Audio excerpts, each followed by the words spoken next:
اللہ من الشیطان الرجیم بسم اللہ الرحمن الرحیم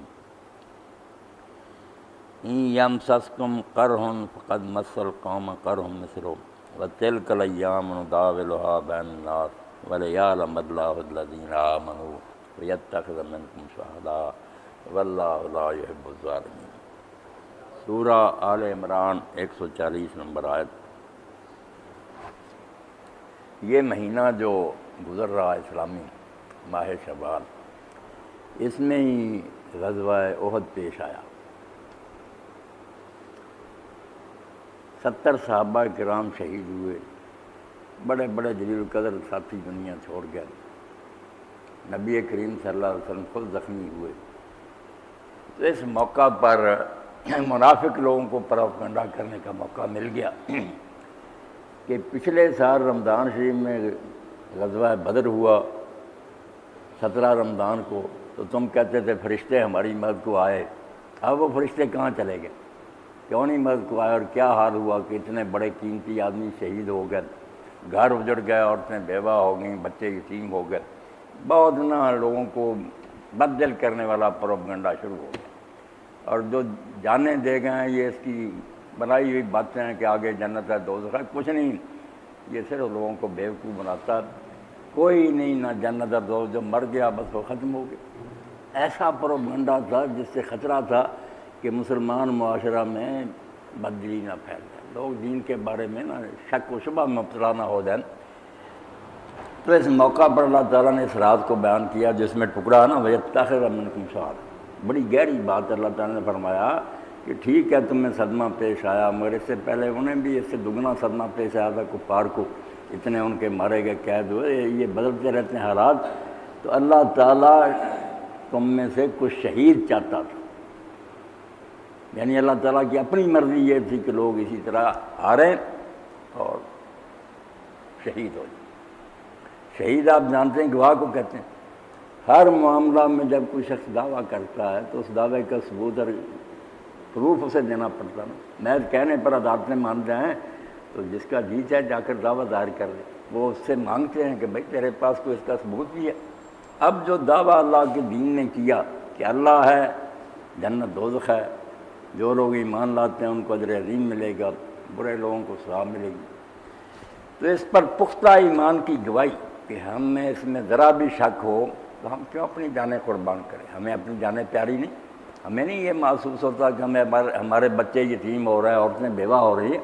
ہم تو دلیرانہ میدان میں جاتے ہیں اور جانیں دیتے ہیں، تو ہم زبان کی بجائے اپنے عمل سے یہ گواہی دیتے ہیں کہ ہمیں اس دین کی سچائی میں ذرا کوئی شک نہیں، تھوڑی بہت بھی شک ہوتی ہم یہ قدم نہ اٹھاتے۔ اب جنگ احد کے حالات جب ہم پڑھتے ہیں تو اس سے یہ بات معلوم ہوتی ہے کہ واقعی جو اقبال کہتا ہے نا کہ سچا امام اور رہبر جو ہوگا اس کی علامت یہ ہے، موت کے آئینہ میں دکھا کر رخ دوست، زندگی تیرے لیے اور بھی دشوار کر، یعنی یہ سمجھا کر کہ مرن سے آدمی فنا نہیں ہوتا، موت کے آئینے میں دکھا کر رخ دوست، موت کے ذریعے آدمی کو لقاء اللہ نصیب ہوتا ہے، وہ اللہ سے جا ملتا ہے، ملاقات ہو جاتی ہے، باتیں ہوتی ہیں۔ یہ جب وہ سمجھاتا ہے رات تو زندگی تیرے لیے اور بھی دشوار، ان لوگوں کے لیے جینا مشکل ہو جاتا۔ صدائے تیغے تو آمد ببزم زندہ دلاں، خدام سر کے درو ذوق کی سرود رما۔ جب دیوانوں کی محفل میں یہ آواز آئی کہ ہے کوئی جو مجھ سے ملنا چاہتا ہے، جان قربان کرے اور آ جائے، تو کون ایسا سر تھا جس میں اس کا نشہ باقی ہے؟ باقی نشہ ہو گیا۔ مدینہ میں جب اللہ کے رسول علیہ السلام نے یہ اعلان فرمایا، طاقت تھوڑی، کفار بہت زیادہ طاقتور۔ اگر آپ دیکھیں کہ حضرت عمر بن الجموح رضی اللہ تعالیٰ عنہ ٹانگ سے لنگڑے تھے، ان کے بیٹے تھے جوان ٹھیک ٹھاک، گھر میں جھگڑا ہو گیا، حضرت عمر بن الجموح کہتے تھے کہ میں بھی اس جہاد میں جاؤں گا، تو بیٹے کہتے تھے اللہ نے آپ کو معاف کیا، ایسے معذور لوگ جو ہیں ان کو معافی ہے، استثناءات، ہم جو ہیں جانے کے لیے۔ تو یہ جھگڑا جب طول پکڑ گیا تو نبی کریم صلی اللہ علیہ وسلم کی خدمت میں بیٹے بھی حاضر ہوئے، باپ بھی حاضر ہوئے۔ اب دیکھیں نا، جو اللہ کہتا کہ مجھے گواہ چاہیے تھے، شہید چاہیے تھے، جو کہتے کہ جو رسول نے کہا بے ایمان لوگ شک کرتے ہیں ہمیں تو آنکھوں دیکھی باتوں سے زیادہ یقین ہے کہ موت کا نا دروازہ پار کر کے جنت، رشتے انتظار کے لیے کھڑے ہیں، اللہ خود سلام کے لیے منتظر۔ تو جب رسول اللہ صلی اللہ علیہ وسلم نے بھی کہا کہ امر ہے، باقی بیٹے ٹھیک کہتے ہیں یہ جا رہے ہیں، اللہ نے آپ کو استثناء دیا ہے، آپ لنگڑے ہیں، انہوں نے لنگڑا کر چل کر دکھایا اور کہا اللہ کے رسول میری تمنا یہ ہے کہ میں شہید ہوں اور جنت میں اس طرح لنگڑاتا ہوا چلوں۔ تو اللہ کے رسول نے پھر بیٹوں سے کہا بچوں تم نہ روکو ابا جی کو، گئے، اور جو لوگ پہلے ہی شہید ہو گئے نا ان میں حضرت عمر بن جموح بھی تھی۔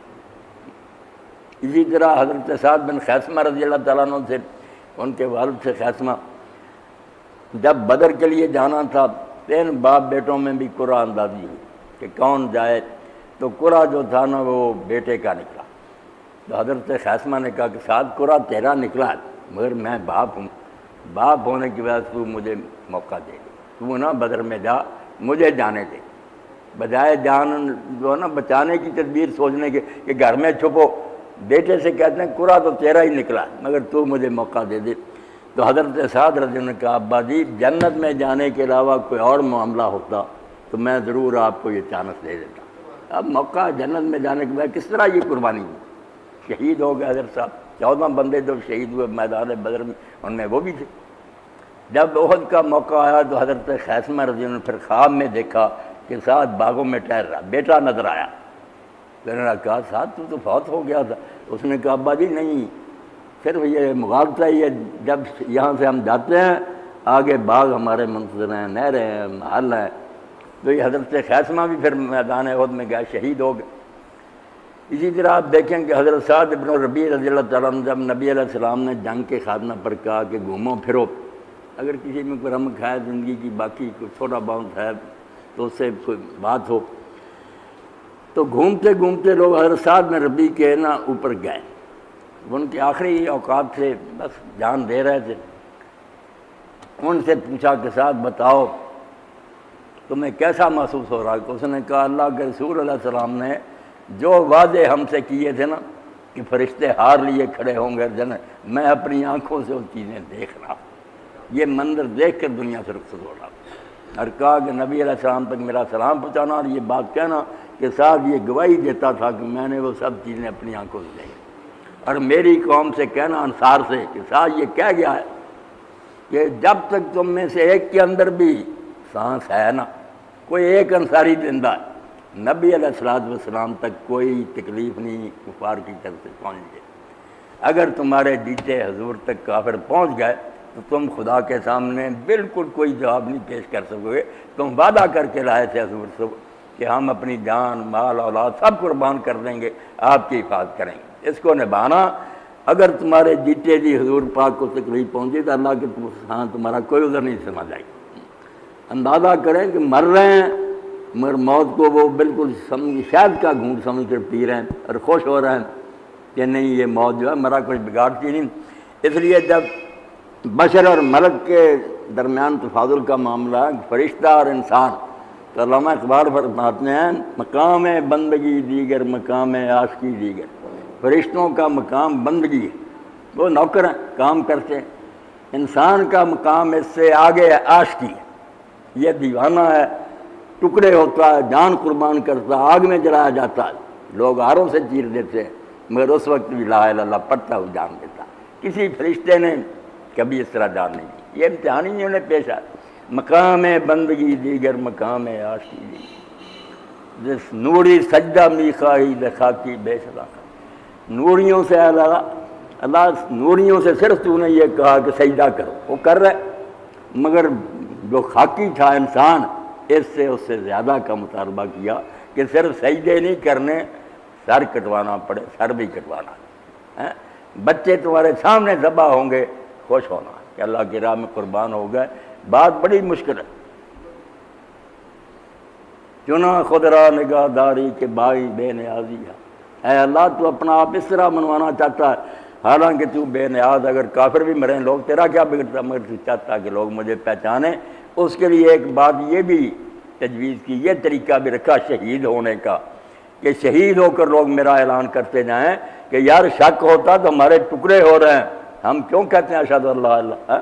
اس لیے کہا کہ چنا خود را نگاہ داری کے بائیں بے نیازی ہے، شہادت بر وجود خود دے خون دوستاں خائی، اپنے وجود کی گواہی دوستوں سے کہا کہ اپنا خون دو، اور ان لوگوں کی آنکھیں کھولو کہ اللہ کے بارے میں کوئی شک ہوتا تو ہمیں جان پیاری نہیں، کیوں ہم مر رہے ہیں؟ تو اس لیے اللہ رب العالمین نے اس موقع پر کہا کہ یہ جو پروپیگنڈے کر رہے ہیں نا، یہ سب جھوٹی باتیں ہیں، اللہ کی اپنی مرضی یہی تھی۔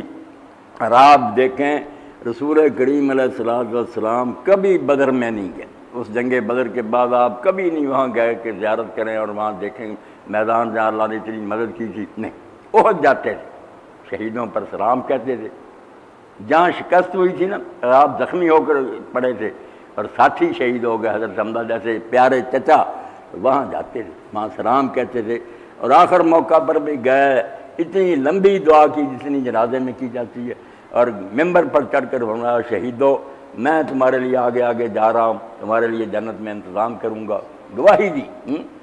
لوگوں نے پوچھا کہ ہمارے لیے، فرمایا تمہارے بارے میں کچھ نہیں جانتا کہ میرے بعد تم کیا کرو گے۔ لوگ رو پڑے پھر کہ آپ کے بعد ہم ہوں گے، تو آپ نے فرمایا تم جانتے بعد میں کیا کرنا، تم یہ لوگ میرے سامنے چلے گئے، ان کا خاتمہ میں نے دیکھا، انہوں نے جان سچے ایمان پر دی، اس لیے میں ان کے لیے گواہ۔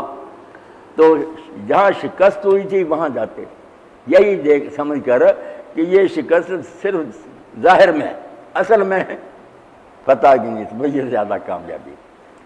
صاحب المنار لکھتے ہیں علامہ رشید رضا کہ میں نے خواب میں رسول کریم علیہ السلام کو دیکھا تو پوچھا کہ اللہ کے رسول اگر آپ کی مرضی پر چھوڑ دیا جاتا اس دن کہ احد میں فتح ہو یا شکست، تو آپ کیا قبول کرتے؟ فرمایا شکست۔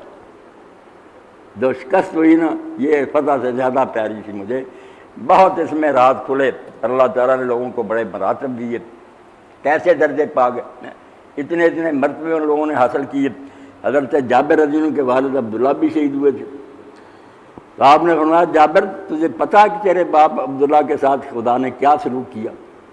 انہوں نے حضور آپ ہی جانتے اللہ کے رب۔ آپ نے فرمایا اپنے سامنے کھڑا کیا، شہادت کے بعد سامنے کھڑا کر کے کہا عبداللہ میں نے تمہارے لیے یہ چیزیں تیار کی، تم اب کیا چاہتے ہو؟ انہوں نے کہا اللہ میں یہ چاہتا ہوں کہ دوبارہ زندہ ہوں، پھر اسی طرح کفار سے مقابلہ، پھر شہید ہوں، پھر جاؤں، پھر بار بار دنیا میں جاؤں، کا جو لذت میں نے شہادت میں پائی نا کسی بات میں نہیں پائی۔ انہوں نے یہ نہیں کہا کہ بس میں اب نہیں دوبارہ، اللہ نے کہا نہیں یہ میرا اب طریقہ نہیں، دوبارہ تم دنیا میں نہیں جا سکتے۔ انہوں نے کہا پھر جو کچھ ہے نا یہاں کہ ہم جنت میں پھر رہے ہیں، یہاں کی نہریں ہیں، باغات ہیں، اس کی خبر دینے کے لیے مجھے بھیجا جائے، تو اللہ نے کہا نہیں یہ میں کام خود ہی کر لوں گا۔ سورہ آل عمران اتری اور کہا جو اللہ کی راہ میں مارے گئے کیوں تمہیں انہیں کہتے ہو کہ مردہ ہو؟ یہ کہا کہ مردہ خیال بھی نہ کرو، وہ زندہ ہے، انہیں رزق مل رہا ہے، وہ خوش ہیں، اور تمہارے بارے میں بھی خوشیاں منا رہے ہیں کہ ہمارے پچھلے بھی اسی راستے پر چل رہے ہیں، ایک دن انشاءاللہ وہ ہمارے ساتھ آ ملیں گے۔